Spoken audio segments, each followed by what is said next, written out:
Yr adnod fi wedi dewis y cariad yw'r Rufeiniaid 12 ac adnod 9.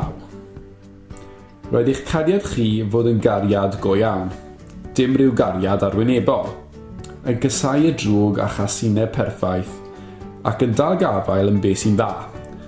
So fi wedi dewis yr adnod yma achos fi'n credu fel Cristnogion ifanc ni'n cwmpo mynd i habit gwael o falle dy siarad am gariad Duw. Mae hwnna'n bwysig, ond ni angen hefyd dangos ein cariad. Fel ni'n bihafio a fel ni'n byw yn bywydau. Dylen ni bod yn ni fod sefyll allan a dylen ni bod yn dangos i bobl hyn mae Iesu Grist wedi gwneud drosto ni a hefyd dros bobl eraill hefyd.